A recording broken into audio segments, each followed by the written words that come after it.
right. All right. Good afternoon. My name is Oreen Chowdhury. I'm the Minneapolis City Council member representing the 12th Ward, Chair of Intergovernmental Relations, oldest daughter of working class immigrants. Today, local and state elected officials are here to update the public as Minneapolis and Minnesota face what we believe is an unconstitutional, violent, and brutal ICE occupation. Many of us are on the ground with our communities, and what we are witnessing is harrowing. We demand it stop immediately, and the federal agents who harm our neighbors are held accountable.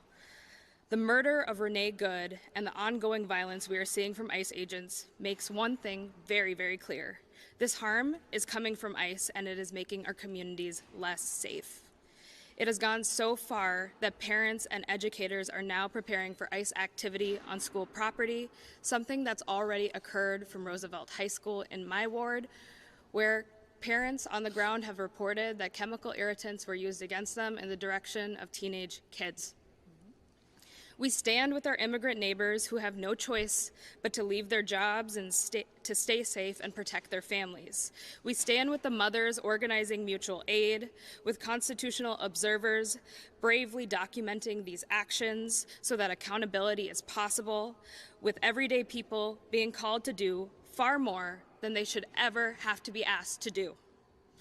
There's a lot of talk about Minnesota nice, and while that is who we are, what we are seeing right now is Minnesota grit, a shared fierce commitment to caring for our neighbors and to one another, block by block. That resolve is how we will get through this moment and how we will get justice. As elected officials, our core responsibility is to represent you, to show up and to advocate for our communities.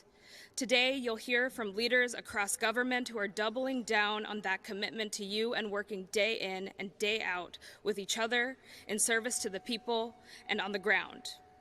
We are announcing that we will be launching a regular short live-streamed update, kind of like a live-streamed newsletter across local government to keep the public informed. Details for that will be forthcoming and will be shared through our official channels.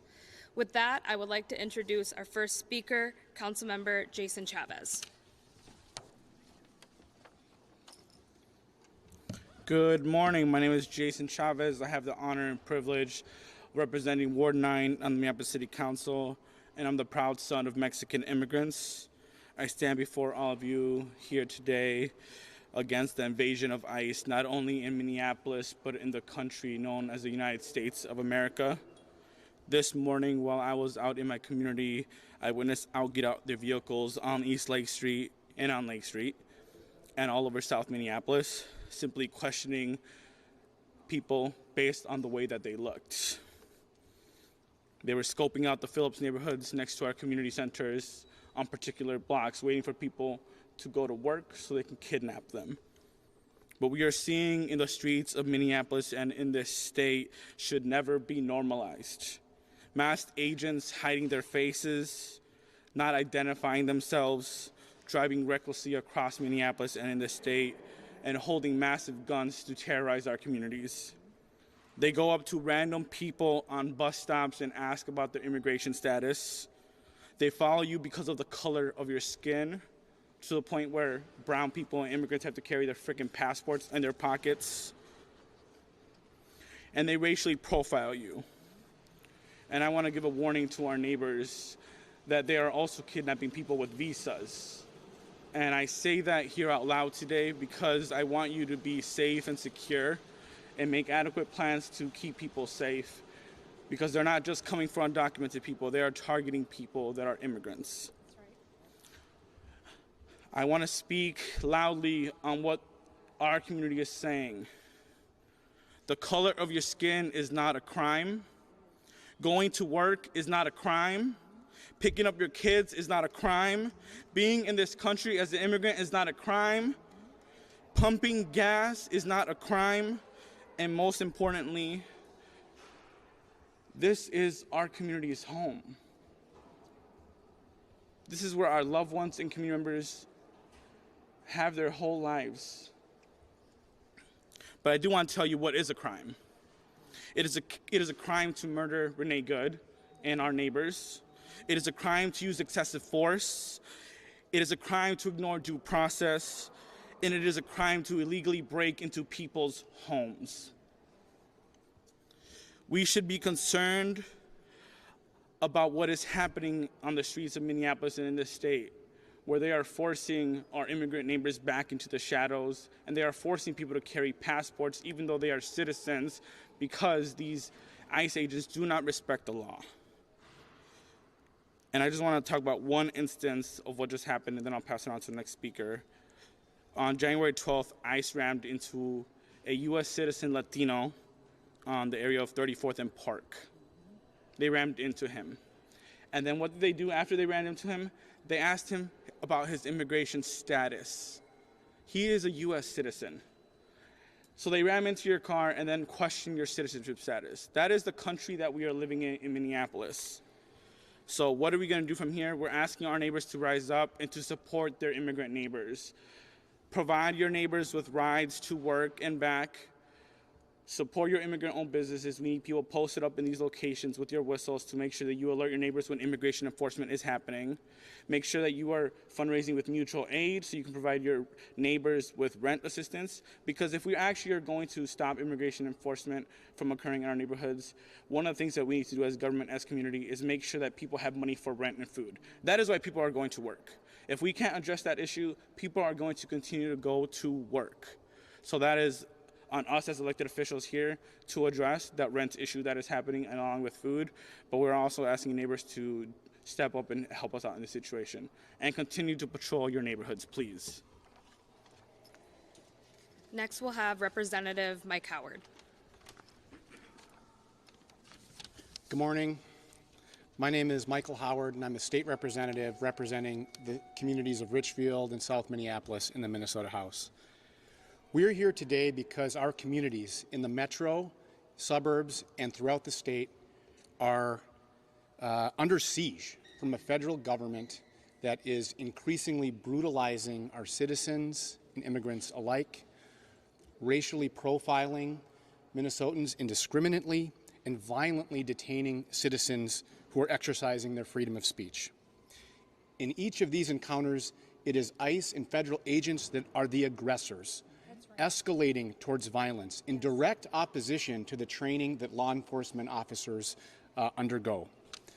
They are creating a state of fear that is destabilizing our communities and making them less safe for all of us.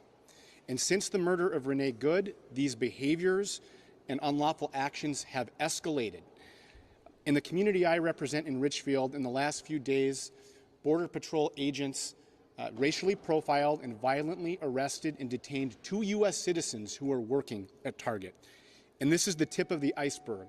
Agents have pepper sprayed and haunted our schools. They have battered down the door of a home without a federal warrant, a direct violation of the Fourth Amendment. They've shoved peaceful observers into traffic, caused car wrecks, and left the scene.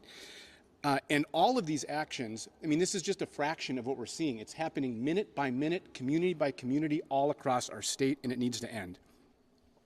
One of the main reasons we're here today is to highlight these abuses and encourage members of the press to continue to report from the perspective of Minnesotans what is happening on the ground by the minute in our communities.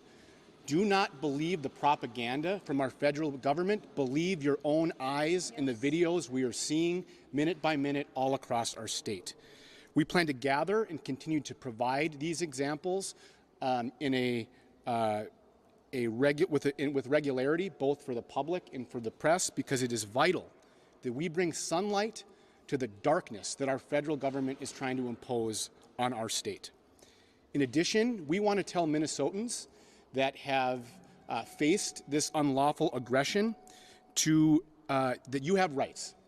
We encourage you to contact the ACLU, who has set up a portal to document these abuses, and you can report those abuses at aclu-minnesota.org.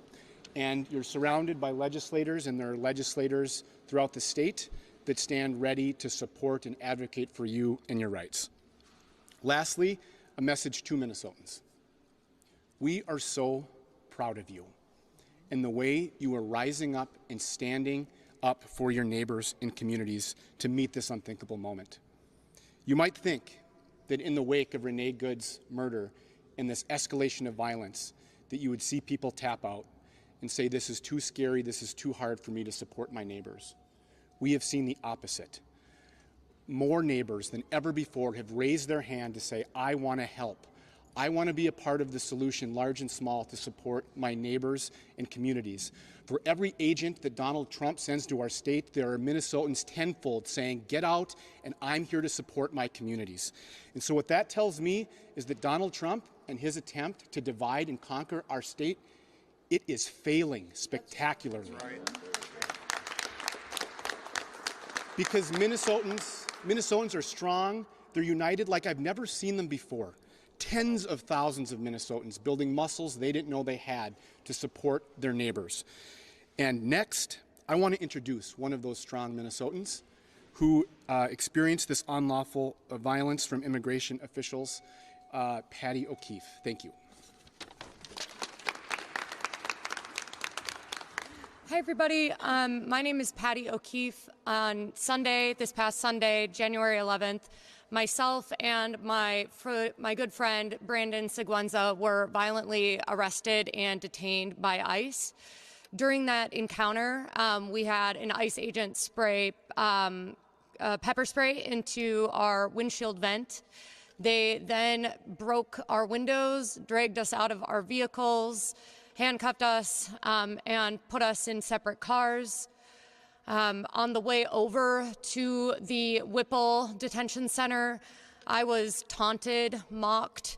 I was called ugly. There was a picture taken of me, just like belittled and demoralized. Also, on that same ride, one of the agents said that you guys got to stop obstructing us. That's why that lesbian bitch is dead. Speaking about Renee Good. Obviously, like, that was shocking, bigoted, deeply dehumanizing thing to hear.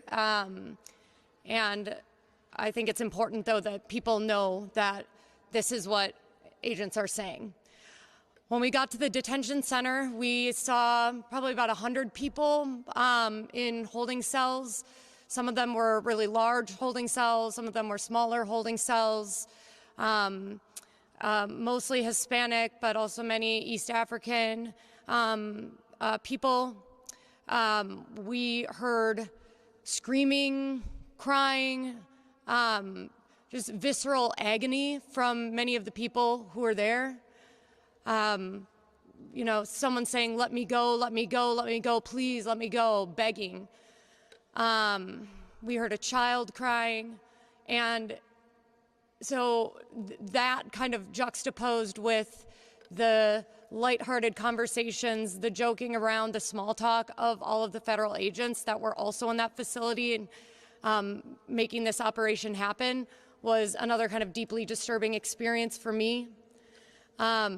My friend Brandon was brought into another room for questioning where he was offered money or legal protection for any undocumented family members that he might have in exchange for names of other undocumented people or names of protest organizers, a bribe, essentially. And another person in his cell, a Hispanic man, was offered that same deal. They both said no. Yeah, it was a deeply disturbing experience. I had a short conversation with a Border Patrol agent who, you know, was wondering why we were here, why we were so passionate about this. And at the end of it, he goes, you know, I think, you know, I kind of just think that we thought all you guys are crazy, right? And so you have people that are desensitized or okay with dehumanization and also think that people that are out here trying to defend their neighbors are crazy. And that's a really dangerous combination, and I think that is coming across in the way that we see that ICE officers are conducting themselves with people across the city. So I am just one example of many. I luckily got to come home from that detention center, and most of the people there did not. This is craziness, and it needs to come to an end. Thank you. Next up is Senator Doran Clark. My name is Doran Clark. I'm the state senator proudly representing Northeast Minneapolis, Cedar Riverside, the University of Minnesota, and Southeast Minneapolis. I want to highlight two events that have happened in the last couple of days. On Sunday night, at the All Ages show at Pillar Forum, just as the show was getting started, an ICE activity occurred 2 doors up. The kids all came running outside. This was an all ages show, and ICE promptly pepper sprayed them, and they ran back inside. I saw them with their eyes fully red, and the staff taking care of them and clearing out those eyes. Kids just trying to have a fun Sunday night, pepper sprayed on Central Avenue. Yesterday, I was near the neighborhood middle school when I saw a teacher crying. I said, "What's happening?" And she said, "There's ICE parked in front of the school." Went over there, and the parents had helped either watch that car drive away. That ICE vehicle was gone. But more importantly than seeing that teacher who was crying was I saw parents step in their place to help them. More importantly, I saw other teachers come and take that person's place, and that's what we're seeing all over the state. That's what we're seeing at all of our schools. We're seeing PTAs who have never been this organized getting together on Sunday and saying, what do we need to do? Organizing walking patrols from where the buses drop the kids off, from where the parents drop the kids off, so the kids can get inside and feel more comfortable. Minneapolis school kids have been through a lot this year. We had Annunciation, and now we've got ICE parking outside of our schools, driving by our schools at drop-off, at pickup. I'm so proud of our parents. I'm so proud of our neighbors. They're doing the work to get organized, and I ask you to do the same. Make sure you're knowing your rights. Make sure you're finding where to get involved in your rapid response locally. We've all got each other. We can all do this, and I'm so glad that our neighbors recognize the moment that we're stepping up to it.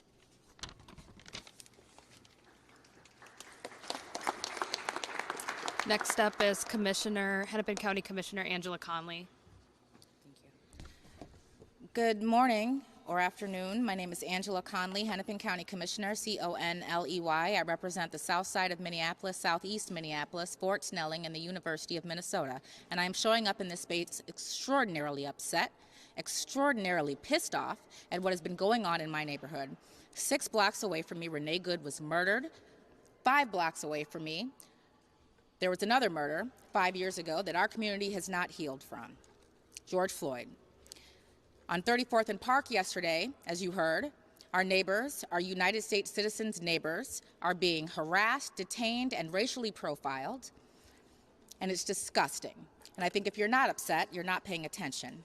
We can't yet calculate the impact of the ICE occupation on Hennepin County, on our people, on our community, but what we do know is that people are fearful of leaving their homes. Residents have been abducted by ICE, and our county and community spaces are often surrounded by ICE. Make no mistake, this is an occupation. It is extremely heavy. It is an extremely heavy time here. We are in the firing line once again by the federal government, and so many of us are filled with anxiety, anger, and sadness, and imagine what that will do to our physical and mental health. We are not okay. ICE agents have occupied our safety net hospital for the last week. Our hospitals are sacred spaces. They have been asked to leave multiple times, given that there has been no judicially signed warrant presented to hospital leadership, presented to security staff, or security leadership. Imagine the fear, imagine the outrage, and the feelings of helplessness that our bedside staff and all hospital staff are experiencing right now. They just came off of caring for patients from the Annunciation shooting. They are still traumatized by COVID. Imagine how they are feeling at HCMC right now.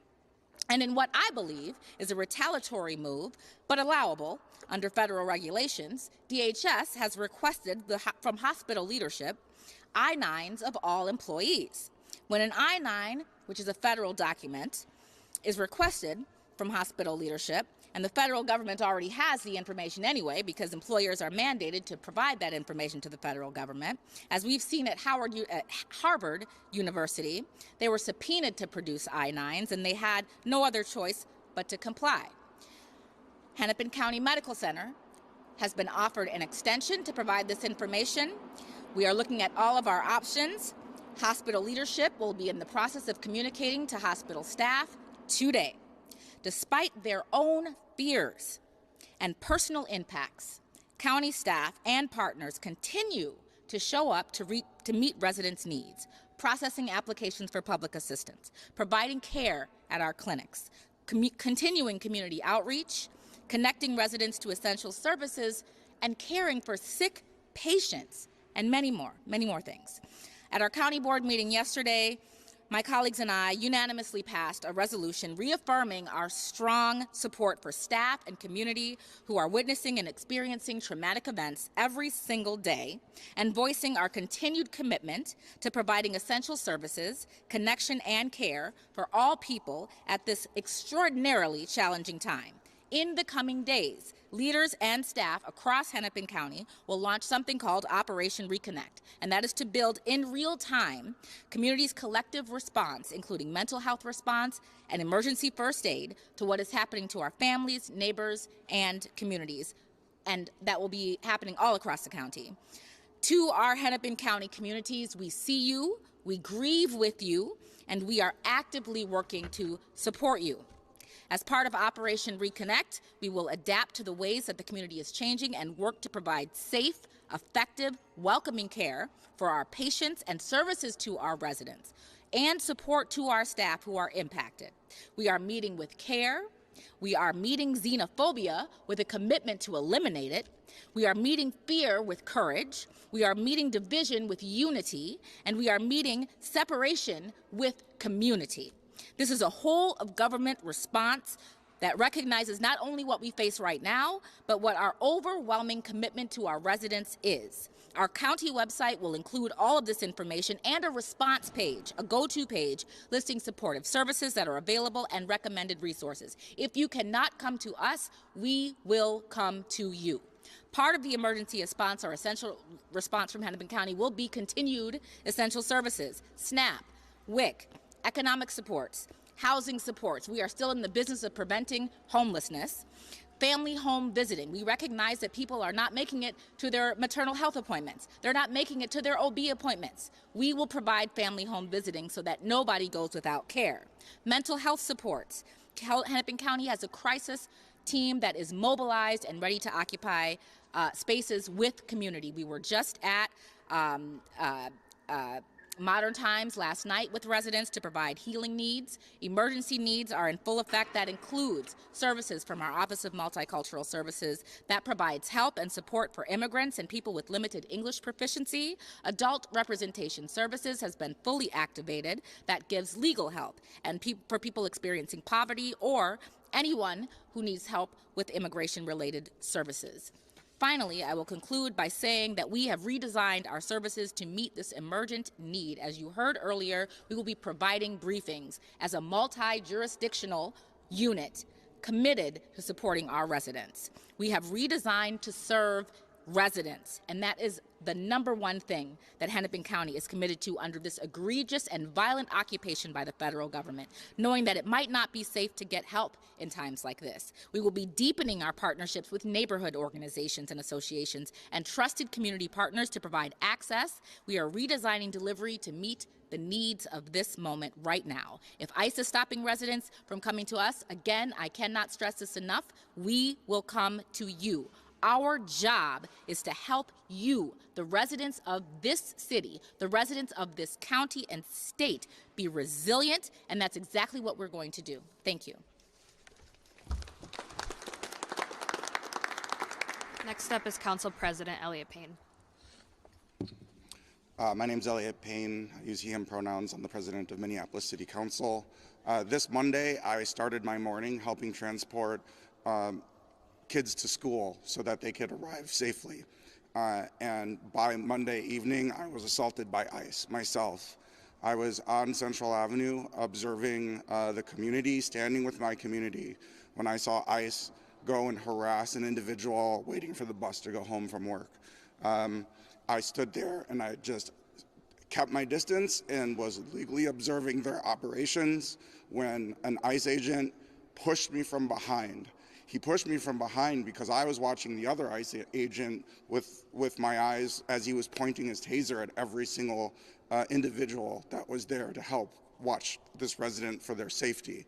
This is the type of reckless behavior that is unfolding in our city. I introduced myself as the council president. I tried to stir up a conversation with them to de-escalate. And even when the council president is made present and aware, they're still assaulting us. This recklessness needs to stop. And it's important that our community knows that you have rights. You have the right to observe these operations. And especially if you are vulnerable, you can stay home and you have the right to keep your door shut. You have a right to demand a judicial warrant, and if they don't have a judicial warrant, you do not have to open your door. The city is making a lot of investments into making sure that people know their rights, that we have legal services available to people. We've strengthened our separation ordinance. We've banned the use of city-owned property for staging of ICE operations.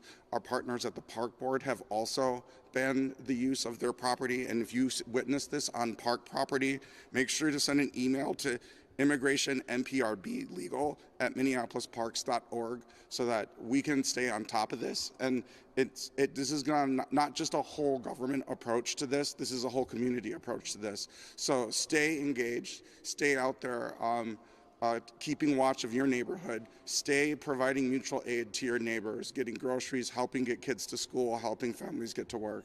Thank you so much. Our last speaker is School Board Chair Colin Beachy.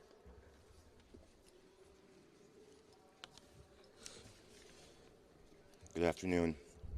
My name is Colin Beachy. I'm the current chair of the Board of Education in Minneapolis. And I would like to start by speaking to our community and most importantly our students and our staff. On behalf of the Board of Education, we are with you and we will always be with you. These are trying times for all of us, but we are not only your elected officials, we are your neighbors, we are your family members, and we are with you. Our students have been witness to, and many have experienced firsthand, as you have been hearing, significant trauma and tragedy over the past few days.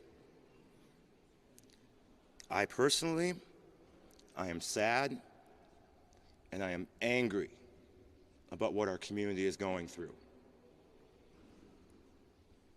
On behalf of the board, I'd like to express my deepest condolences to the family and community of Renee Nicole Good.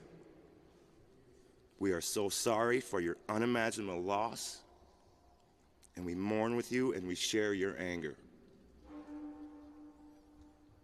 As adults and educators, we have a duty to protect and nurture our students. What we've been living through is just the opposite.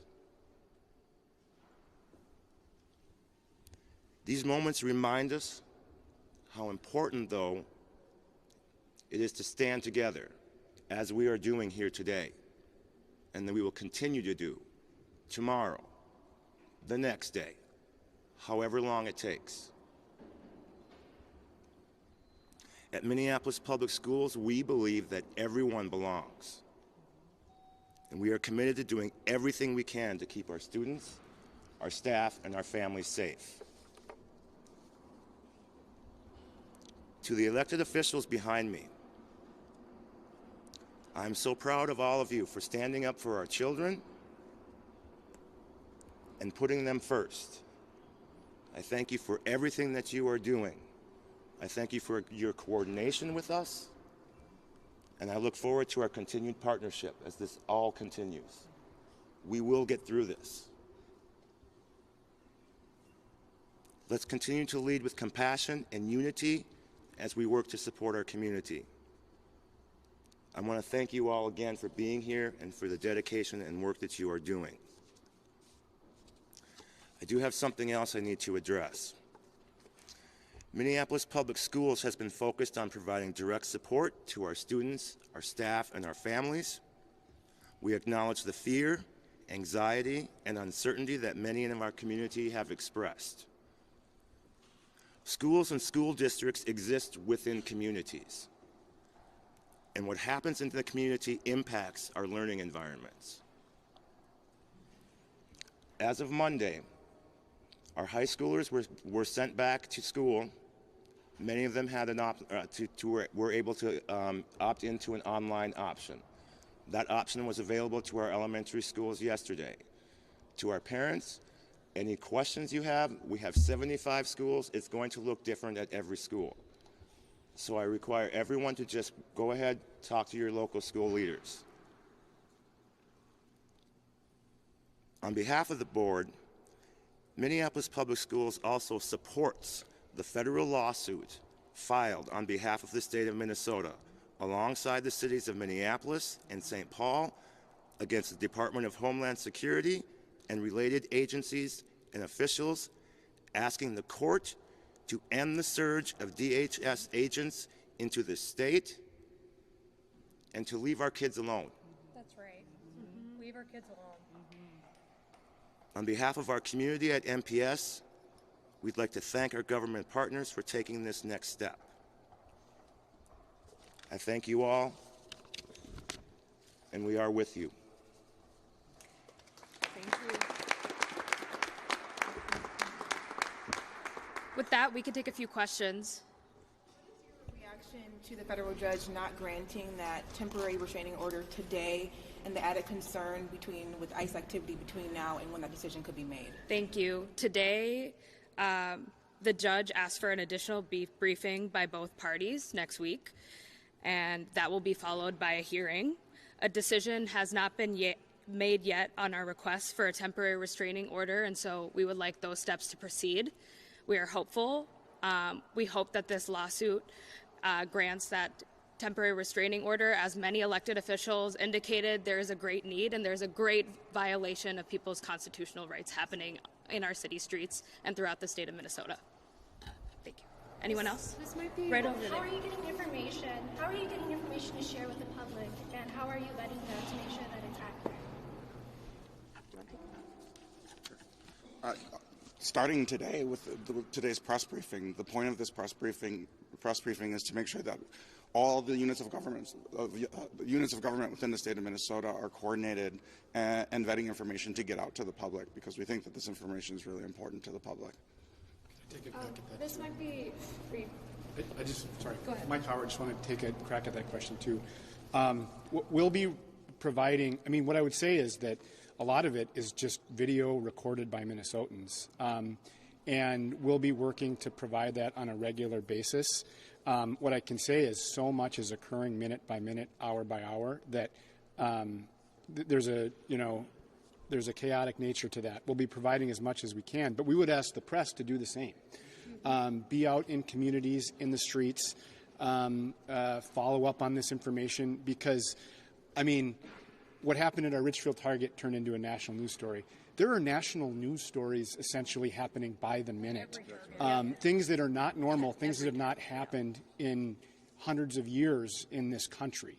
And so I just can't underscore the scale and the depth of the depravity of what we're seeing from our immigration officials. That's why it's so important for the press to be covering those, and we'll be working to provide as much information as we can in our roles as our community members send them to us. Yes, and I'll just say, as the city of Minneapolis, we have a joint information center that's gone up that is communicating across departments and jurisdictions, and so every briefing that we will do through this new virtual format, we'll make sure to vet through that information center and those leaders. Next question. And KFAI and the Angel Therapies, I want to know what active strategy is going to be taken to challenge the DOJ's use of force policy specifically, as well as simultaneously institute deeper levels of de-escalation for law enforcement and all involved. I don't think we have today someone to speak to that, but we can follow up with you so you can get the accurate information. This might be a little premature, but I'm just wondering if any of the lawmakers here have thought of legislative responses to what we're seeing right now. Sessions a month out. Just first, I would say is the thing that will end the terror and fear that our communities are facing is for Border Patrol and ICE to get the hell out of the state of Minnesota. But to state legislators, we are having conversations, looking at what other states have done to try to pull every lever we can with the lens of how do we keep our communities and neighbors safe. So there are, I would expect legislation to be introduced. We're having those conversations. As you mentioned, the session is still, more than 5 weeks away. So there's work that needs to happen right now, and we're very supportive of the legal action that Attorney General Ellison has taken. But we'll continue to explore legislative items, a lot of the folks behind me here and other legislators. There are lawsuits in several states alleging First Amendment violations against protesters, observers, and journalists. Are you able to speak to whether or not you believe confidently that that's also happening here? We are on the front line, and every day we are routinely seeing suppression of our community members using their First Amendment rights. That's why we had a community member, Patty, join us today. She was doing legal observation. She was legally documenting, and she was detained and then absolutely mistreated by ICE agents. There have been several reports on the ground of observers willing to cooperate with ICE agents that have pulled them over, willing to stop, and then we're seeing ICE agents break their windows. We're seeing ICE agents pull them out of their vehicles. Just this absolute level of brutality to strike fear in our community members, and that is why we're asking community members to direct complaints to the ACLU here in Minnesota so action can be taken and accountability and justice can be found. One right over here.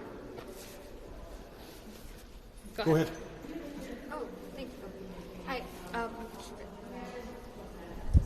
they being let out eventually?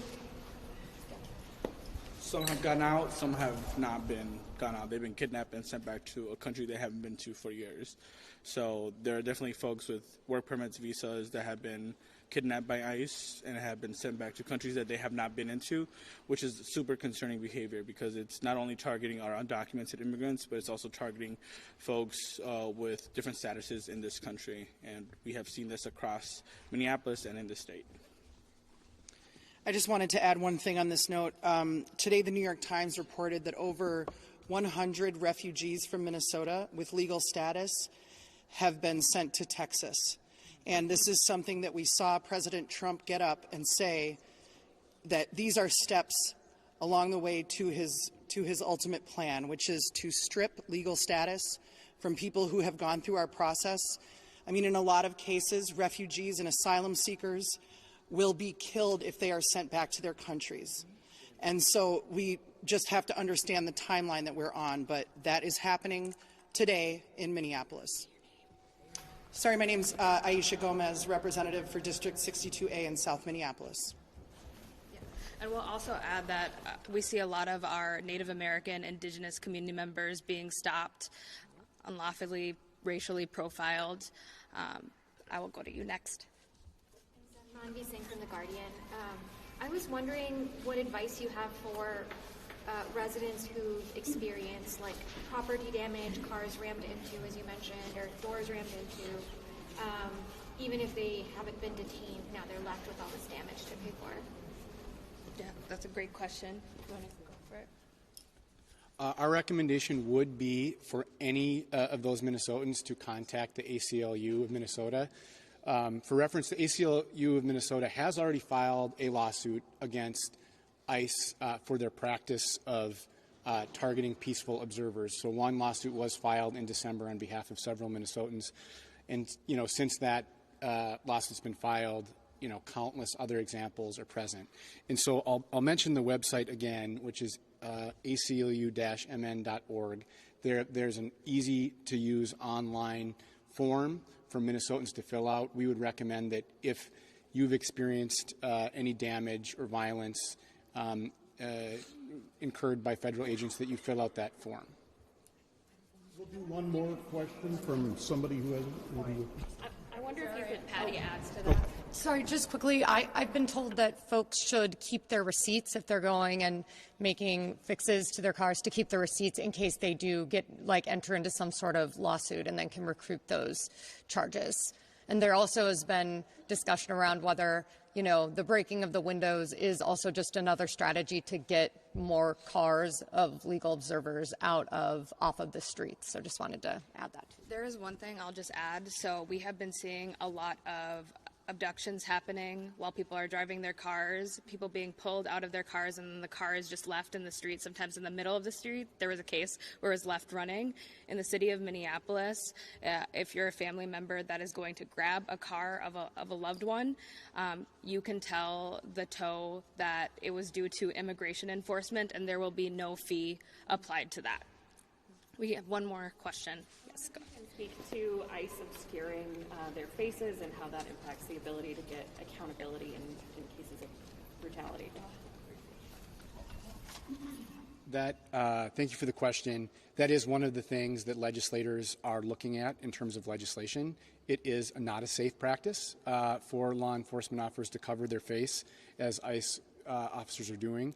It's just another example of practices that well-trained law enforcement officers never would utilize, and it creates a dangerous situation for community members and folks alike. And so we are pursuing, and other legislators are looking at what sort of legislation or tools we can use to address this in a line of many examples of really unsafe behavior and practices by ICE. I just want to echo what some of our local chiefs have been saying about obscuring faces. This is not good practice within policing. And so if you listen to the police chiefs who have talked about this, there is a reason that they don't want to have masks on police. It undermines trust, and we want trust and integrity, and masking undermines the trust that we want to have in our systems. All right, thank you. Good job, everybody.